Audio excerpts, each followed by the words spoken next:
Amigos, un gusto como siempre poder saludarles. Bienvenidos a Justicia Electoral a la Semana, un programa del Tribunal Electoral del Poder Judicial de la Federación. En esta ocasión le agradezco mucho a la doctora Macarita Elizondo que nos acompañe. Como ustedes saben, ella fue consejera del Instituto Federal Electoral, ahora INE, también recibió la medalla al mérito judicial y está con nosotros en el estudio. Muchas gracias, qué gusto tenerte aquí. Gracias, bienvenida. Gracias, Lupita, por invitarme y a toda tu audiencia. Oye, además de un tema que para ti no resulta desconocido, de hecho tú lo has impulsado y ahorita nos vas a platicar de qué forma y por qué es tan importante justicia alternativa y ahora justicia alternativa constitucional. ¿Cómo podemos, para que todos lo entendamos, definir justicia alternativa? Bueno, la justicia alternativa es el espacio en el cual podemos encontrar la solución a nuestros problemas jurídicos, pero desde una amigable composición. Es decir, no se trata de encontrar una figura del juez, el demandante y el demandado, sino una forma conciliadora, una forma mediadora entre las partes para resolver su conflictiva, para resolver su problema, su litigio. La justicia alternativa es una justicia, dijéramos, paralela, su nombre lo dice, alternativa a la justicia adversarial, a la clásica, pero no deja de ser justicia, no dejan de resolverse los casos, pero de otra manera. ¿En qué ámbitos estamos hablando? ¿De qué justicia? ¿Estamos hablando de justicia penal, justicia familiar? De hecho, en México se dio una reforma constitucional muy importante en el 2008. Se reformó en ese entonces, se estableció en el párrafo tercero, ahorita ya está en el párrafo cuarto, del artículo 17 constitucional, que todos los mexicanos tenemos derecho a que antes de que nos lleven a un juicio frente a un juez, podemos escucharnos entre nosotros y lograr resolver nuestro problema, es decir, buscar una justicia alternativa. Y ese es un derecho constitucional. Entonces, lo tenemos, de hecho, la Constitución, el artículo 17 constitucional, alude a la materia penal en forma específica. O sea, dice, todas las materias pueden ser conciliables, pueden mediarse, pueden resolverse en justicia alternativa. Y también la materia penal, siempre y cuando haya la reparación del daño. En materia penal, por ejemplo, asesinatos, drogas, ¿también entra o esto ya tendrá que verse en otro espacio? Se da la justicia alternativa cuando se trata de aquellos asuntos que se persiguen a instancia de parte, no necesariamente de oficio, sino por querella de las partes. Entonces, no todos los juicios, no todos los casos, aquellos delitos graves, obviamente no, sino aquellos daño patrimonial, daños a terceros, tal vez un robo, que pudieran conciliarse, que pudieran resolverse y que pudieran repararse. ¿Hay centros donde se realiza este tipo de justicia, donde se lleva a cabo este tipo de justicia? Sí, no, bueno, curiosamente, desde el 2008, cuando se dio la reforma constitucional, empezaron los estados de la República a implementar esta vía de acceso a la justicia a través de la aplicación en su estado de la justicia alternativa y fueron creados centros de justicia alternativa que dependen en su gran mayoría de los tribunales superiores de justicia de los estados.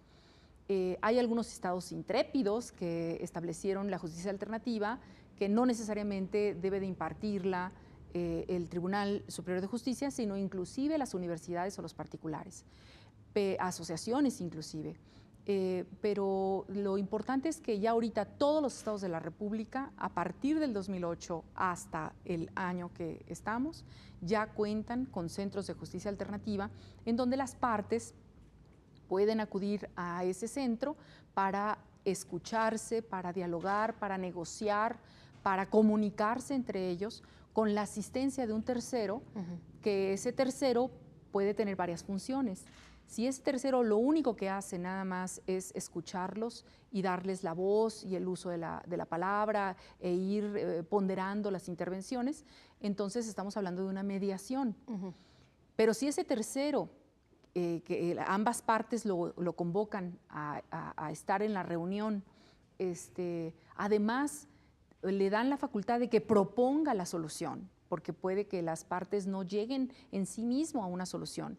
Y esta tercera persona les dice, bueno, la manera de resolver su conflictiva entre ustedes es haciéndolo de esta forma. Y las partes lo aceptan, entonces estamos hablando de una auténtica conciliación. Y obviamente depende de un convenio que celebran entre ellos, convenio que ellos protestan cumplir, porque es muy importante el honor a la palabra, el cumplimiento. Y si no se cumple, ese convenio puede ser elevado a, ya ahora sí ante los jueces, ya en calidad de sentencia. Sí. O sea, el propósito es que no lleguemos hasta el juez. Así es. Ajá. Que se dirima rápido. Rápido, Ajá. así es. Precisamente una de las características de la justicia alternativa es que está buscando, obviamente, la inmediatez, la cercanía entre las partes, la expeditez, que sea lo más rápido posible, porque hoy día, por lo pronto, los asuntos tardan muchos años en resolverse. Se estima que en promedio 2 años, 2 años y medio, y la justicia alternativa está hablando de que en 1 o 2 o 3 encuentros buscan llegar a una solución, ¿no? Entonces, las características de la justicia alternativa es la expeditez, la inmediatez, la economía, porque en la medida en que no desgasten y que despresuricen las enormes cargas de trabajo que tienen los jueces, pues obviamente a todos beneficia, ¿no? Macarita, ¿cómo se te ocurrió, cómo entraste hace algunos años precisamente a este tema de justicia alternativa? ¿Por qué te llamó la atención? Bueno, me llamó la atención, y lo debo decir con todas sus letras, que cuando se rendían los informes de labores de las autoridades electorales, y entre ellas el Tribunal Electoral, pues daban cifras verdaderamente que te quedabas impresionada de las cifras de los expedientes que al año tenían. Llegó a tener, por lo menos, si no mal recuerdo, en un 2013, más de 17,000 asuntos el tribunal.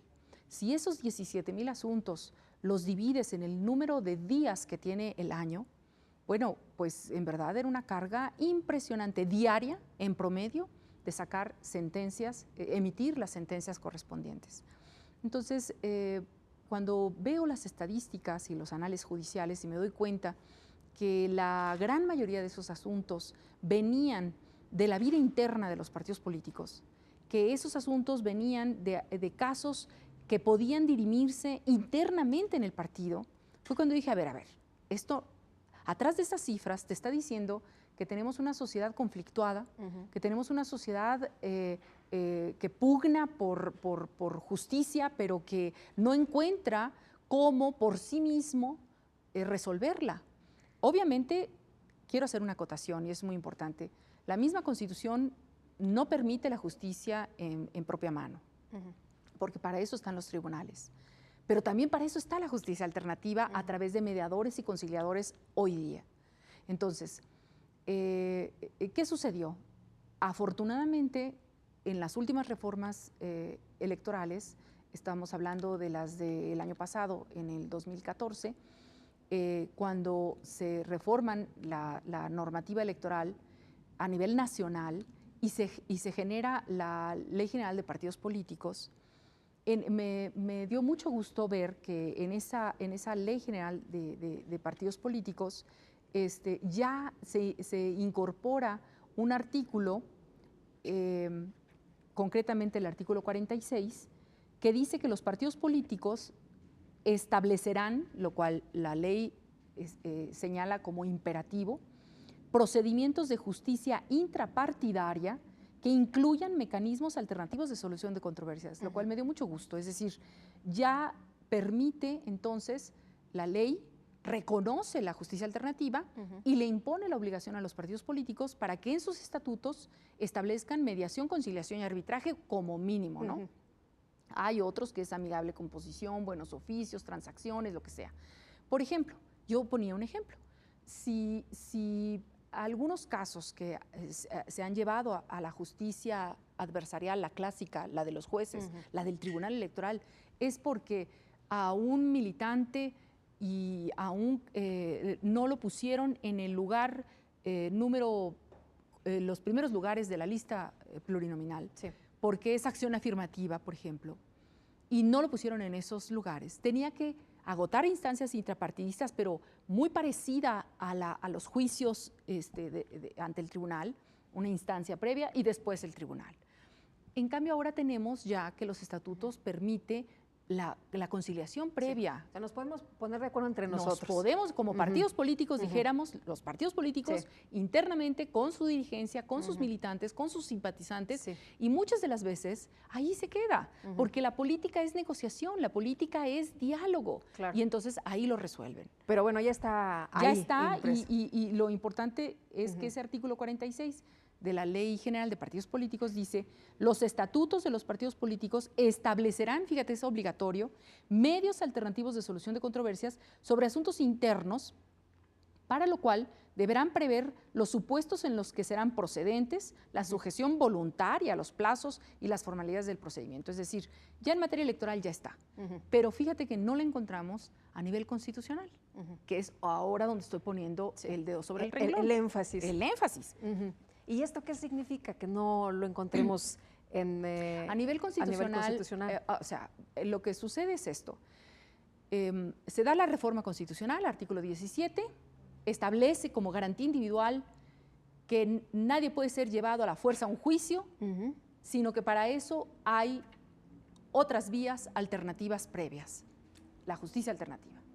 Y todos los estados de la República lo aceptan, lo avalan, lo reconocen y lo implementan en su estado. Sí, que nos decías, bueno, ya todo el mundo está trabajando en esto. Todos los estados está bien. Pero a nivel federal, no. El Poder Judicial Federal no ha implementado un centro de justicia alternativa. A nivel constitucional, que es precisamente derechos que se defienden en esa alta esfera, no hay un centro de justicia alternativa a nivel que dirima problemas en ese nivel de juzgamiento jurisdiccional. Por ejemplo, cuestiones de licitaciones vinculados a autoridades federales, juicios federales en los juzgados de distrito. Hay varios asuntos que pueden ser también materia civil, materia familiar, materia penal, sí, a nivel federal. Sí. Esos no hay. Entonces, habría que implementarlo a nivel constitucional. Y lo motivante de esto es que en plenas vacaciones, 2 días después de mi cumpleaños, que quede asentado en actas, resulta que en el Diario Oficial de la Federación, sí, del 29 de diciembre pasado, hace unos meses, ya se publicó la Ley Nacional de Mecanismos Alternativos de Solución de Controversias en materia penal. Aquí la acotación es que surge en materia penal. Yo quiero pensar que es la punta de lanza. Después surgirá por necesidad en materia civil, en materia laboral, en materia penal, sí, en materia familiar, en fin, ¿no? Pero en este punto, materia penal, entonces ya. Y aquí está ley nacional, y la ley nacional está diciendo algo muy importante. La ley nacional dice, estos son los elementos que todos los estados tienen que homologar, sí, en materia de justicia alternativa penal. Es algo muy interesante. Y luego dice, fíjense, esto lo dice la ley nacional, los mecanismos alternativos de solución de controversias en materia penal tienen como finalidad propiciar a través del diálogo la solución de las controversias que surjan entre miembros de la sociedad con motivo de la posible comisión de un delito, mediante procedimientos basados en la oralidad, sí, la economía procesal y la confidencialidad. A ver, esto no es lejano a quienes nos están viendo. Esto no es un asunto que, bueno, quién sabe de qué están hablando, porque esto no me compete a mí. Claro que nos compete, nos podemos ver en una situación de esa naturaleza, claro, y esto nos puede ayudar, sí, para que inmediatamente se pueda resolver un asunto que de otra forma podría tardarse muchos años. Así es, sí, sí. De hecho, un accidente en una carretera donde se hagan daños a un puente a las vías de comunicación, eso en ocasión pudiera considerarse de índole federal. Entonces, si ese delito puede repararse, entonces es factible que se pueda ir a través de la justicia alternativa. Y maneja tres vías. La mediación, y lo dice, es un mecanismo alternativo dirigido por un facilitador, mediante el cual los intervinientes, así le llaman, no le llama partes, como le llaman en un juicio, los intervinientes proponen formas de alcanzar la resolución del conflicto. Esa es la mediación, ¿no? En este procedimiento el facilitador no está autorizado para proponer soluciones a los intervinientes, toda vez que se estima que es una solución construida por ellos mismos. La conciliación es diferente. La conciliación también está el facilitador, pero el facilitador además propone la solución y eso por eso se llama conciliación. Y el último procedimiento es lo interesante, se llama restaurativo. Y la característica... La reparación del daño. Pero dice, esta característica, y esto es lo interesante en materia penal, la característica principal es la posibilidad de que además de la persona directamente involucrada en el hecho presuntamente delictivo, participe la comunidad en las que los intervinientes directos están inmersos, con el fin de lograr el reconocimiento de las responsabilidades individuales y colectivas, porque puede ser que haya todo un desaseo en ese pueblo, en esa ranchería, en esa comunidad, y eso hace que... O sea, ¿la comunidad literal puede intervenir? Puede intervenir, es algo muy interesante para resolver el problema, ¿no? Oye, y por ejemplo, nos decías esto de la mediación. ¿Quién puede ser mediador? ¿Cualquier persona puede ser mediador? Bueno, a nivel local, ahorita, se requiere la certificación por parte del Centro de Justicia Alternativa. En este caso, por ejemplo, si hablamos del Distrito Federal, el Centro de Justicia Alternativa está adscrito al Tribunal Superior de Justicia. Ellos implementan una serie de cursos, se tiene que inscribir en esos cursos y no necesariamente son abogados los que pueden llegar a ser facilitadores, pueden ser trabajadores sociales, psicólogos, sociólogos, los que tienen esa habilidad de acercar a las partes y a que se escuchen y proponer soluciones. Entonces, les dan una certificación y con esa certificación se enlistan en un oficio especial para que puedan ser invocados y convocados por las partes, dijéramos así. Hace unos momentos me decías fuera del aire que incluso las universidades pueden participar en estos temas. Siempre y cuando la ley se los permita. En este caso, hay algunas leyes locales que así lo hacen. Si no mal recuerdo, es Baja California Sur la que permite que algunas particulares puedan ser mediadores y entre ellos las universidades. No necesariamente las universidades, puede ser una sociedad civil. Es un centro. Es un centro, así es. ¿Cómo operan estos centros? ¿Quién los supervisa? ¿Quién recibe a la gente? ¿Quién les da los citatorios? Bueno, es algo que está establecido en la ley. En el caso del Distrito Federal, yo conozco sus instalaciones. Se requiere, por razón de técnica de trato social y de psicología, que no haya un muro entre las partes, sino son mesas redondas donde todos estén al mismo nivel de diálogo y estén las partes en plática. No normalmente, es obligatorio que vayan solas, que no estén asistidas de ningún abogado, sino que vaya aquel interesado, aquel que tiene el problema y su contrario con el que tiene el problema. Son ellos dos y el facilitador. Se sientan en una mesa redonda, son privados no muy grandes, ¿no? Se busca que sea un área acogedora, ¿verdad? Que haya mucha luz, que no haya distractores y que permita que las partes puedan facilitar el diálogo entre ellas. A veces están muy cerrados, hay gente verdaderamente enojada y a veces hasta casada con su problema. Más quiere el problema que la solución. Entonces, hay gente que va cruzada de brazos y dice, bueno, yo sí me quiero... poner de acuerdo. Poner de acuerdo, una sí solución. Quiero, pero pues, esto psicológicamente está mandando un mensaje de que no quieren. Claro. Entonces, el facilitador lo que hace, para eso tiene esos cursos, le dan los instrumentos y las herramientas para hacer que se desinhiba un poco aquel que está hecho un nudo de enojo, ¿no? Y entonces o ya dice un chascarrillo o ya hace un comentario agradable y entonces va haciendo que ese ambiente tenso se distienda. Cuéntanos esto de los compadres, y no es chiste. No, fue cierto. Y no vamos a empezar a contar chistes. No, es verdad. O sea, ha habido casos en donde el facilitador está sentado, llegan las personas, se sientan al mismo tiempo, estaban los dos compadres enojados, enemistados, de que uno le prestó dinero al otro y el otro no le ha pagado durante varios meses. Y entonces, le da la voz al primero y le dice, bueno, a ver, usted diga de qué se duele, ¿no? De qué se queja. No, pues yo le presté el dinero aquí a este señor, ¿no? Y era su compadre. A este señor se lo presté y no me ha pagado, ya pasaron muchos meses. Y entonces le dice el facilitador al otro, ¿y usted qué tiene que decir? Y entonces el otro le dice, pues sí, reconozco, me prestó el dinero, ha sido muy difícil, he estado en una crisis, pero yo ya pedí un préstamo y se lo voy a pagar, nada más que me facilite los meses. Y entonces el primero dice, no, bueno, ok, yo lo único que quería era que reconociera la deuda. Sí. ¿Y ya se da por pagado? Sí, no importa, es mi compadre.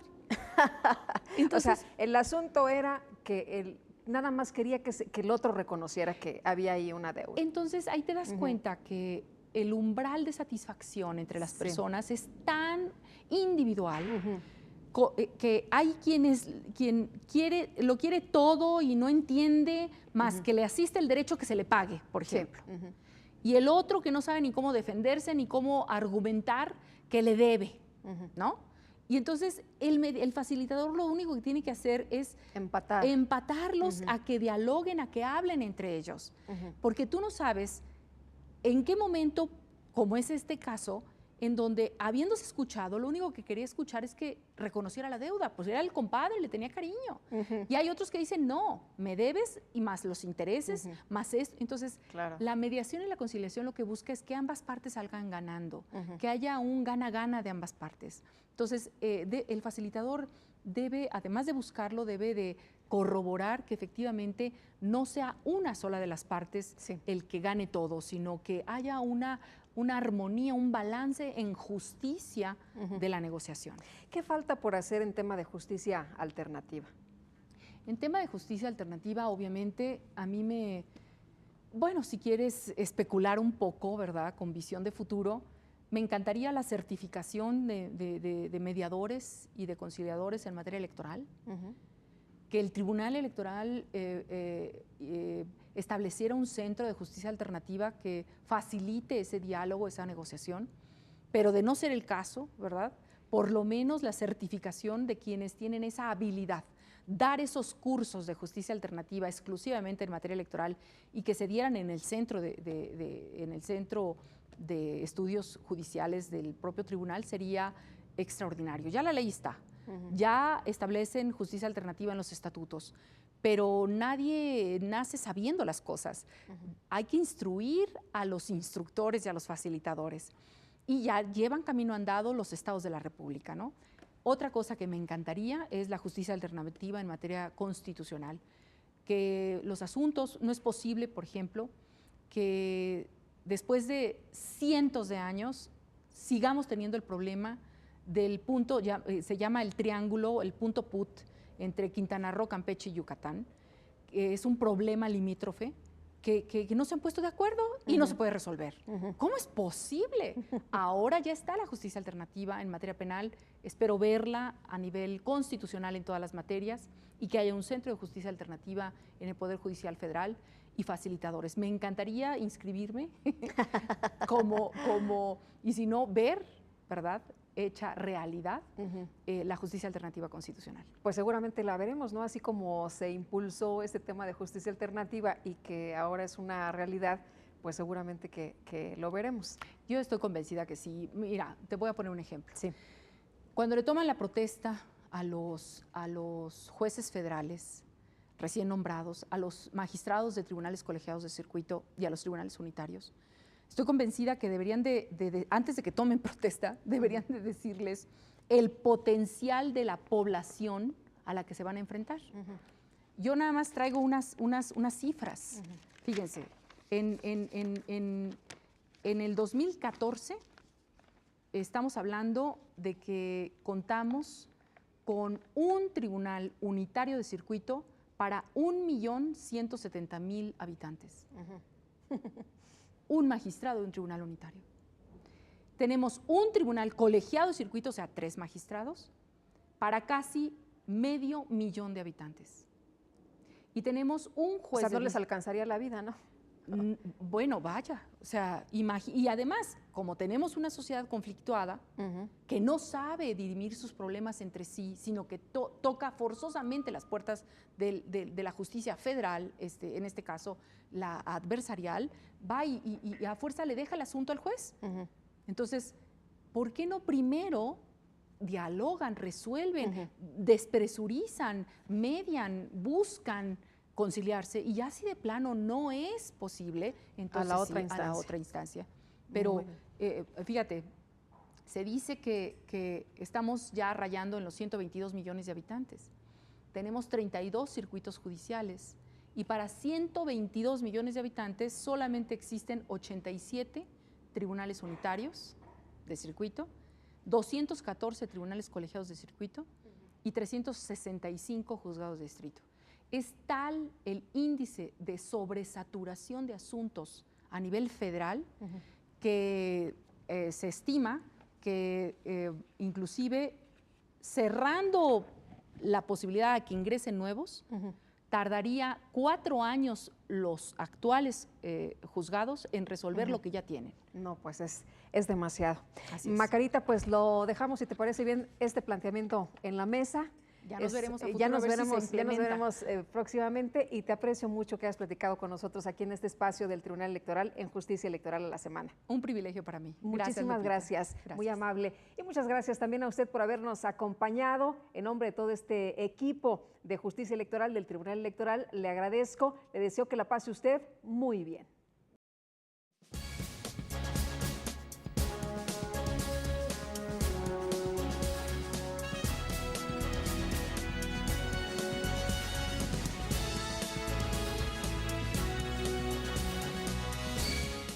Este año, elegiremos diputados federales y autoridades en 17 entidades federativas. Las y los mexicanos podemos tener la certeza de que contamos con instituciones fuertes. Muestra de ello es el reconocimiento que recibió el Tribunal Electoral como la mejor institución electoral del año, entre órganos de todo el mundo. Lo que ratifica nuestro trabajo de cara al proceso electoral 2015. Tribunal Electoral del Poder Judicial de la Federación. Tú tomas la decisión, nosotros la protegemos. En el Tribunal Electoral protegemos los derechos político-electorales de las y los mexicanos.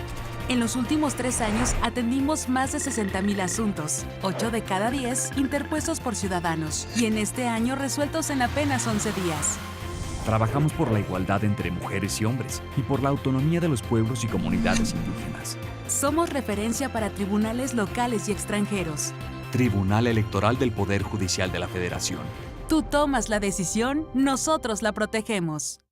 La democracia es cuestión de todos los días y de todos los ciudadanos, de grandes y pequeñas decisiones. En el Tribunal Electoral trabajamos para que tu voz sea respetada. Resolvemos a favor de la igualdad política entre mujeres y hombres. Defendemos las decisiones que toman, con autonomía, los pueblos y comunidades indígenas. Nuestras sentencias garantizan el respeto a tus derechos político-electorales, consolidan nuestra democracia. Tribunal Electoral del Poder Judicial de la Federación. Tú tomas la decisión. Nosotros la protegemos.